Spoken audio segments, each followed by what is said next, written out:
This is my project, my final project for CSCI 1300. I created a clue, and I'm just going to jump right in because my last video was 25 minutes long and I have to make a 6-minute cutoff.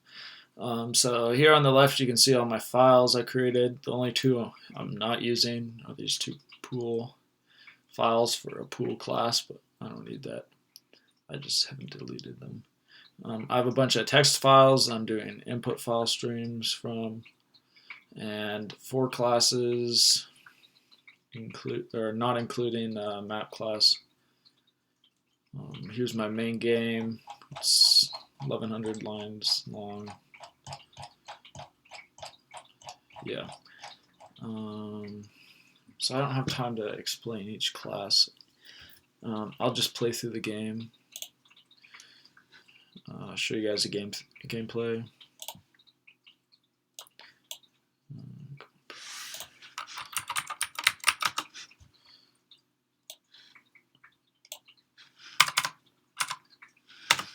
Okay, so from here there's the main menu. You can read the instructions, you can quit, or you can begin game. If you read the instructions, it just gives you this. It reads from a text document, just these instructions that go back, and then it goes back to the main menu.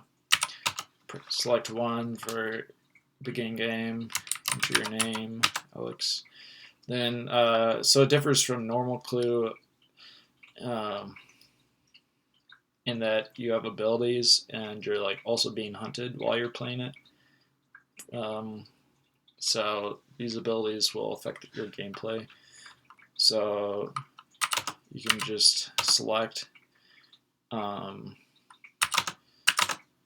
yeah. So you just select your abilities and it'll go through the list. It'll save those, and as soon as you run out of points, it'll show you. It'll read from another file. It'll read this like intro explaining the game, explaining your task. They'll ask you, do you wish to begin? Select Y.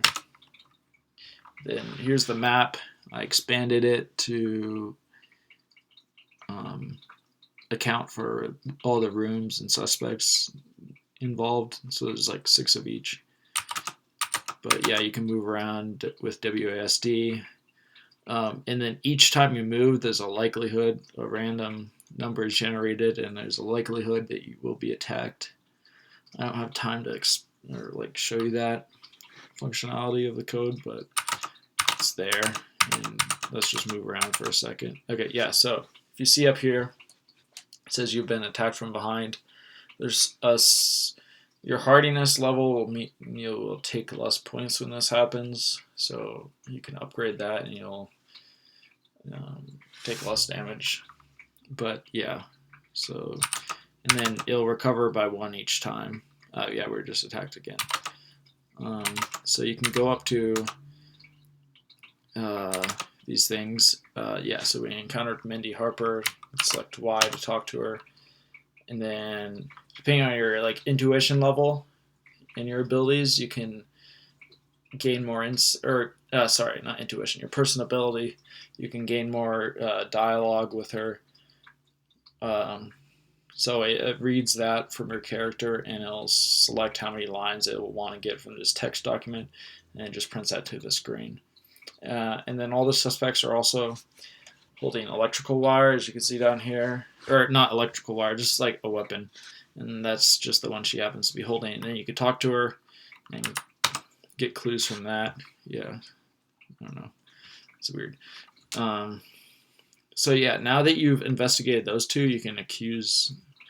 Now that you've investigated that weapon and the Mindy Harper, or that suspect, you can accuse them in the pool room, which is the center room here. You can go there and accuse them. Yeah, so it just flags them with a Boolean once you've investigated them. And also, just to point out, the selection for who's the killer and what room they're killed in and with what weapon, that's also randomized. So there's functionality in the code that I can't show you right now, but that's there. Bedroom, wish to investigate it. Yeah, weird. So let me just go to the pool room and show you guys how you can investigate. Yeah. So we're in the pool room. Do you wish to make an accusation to the police? Yes. Select which room. So we were just in the bedroom. Here, let me show you. If I select one, like we haven't investigated yet, it says you have not yet investigated this room. You can only accuse room suspects or weapons you have already investigated. So they ask you again to select one that you've actually been in. I'll select 4.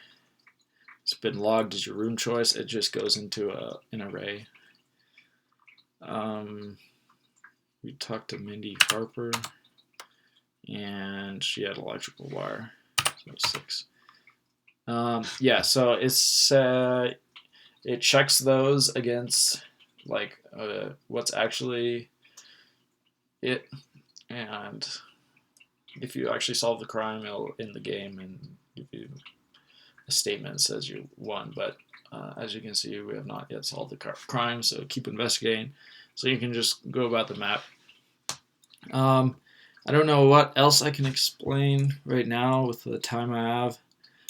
Like I said, there's 1,100 lines of code, and I made a video walking through it all already, but it was too long. So, but yeah, that's my game.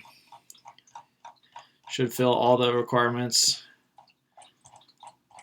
and I hope you enjoyed this video. Thank you for watching.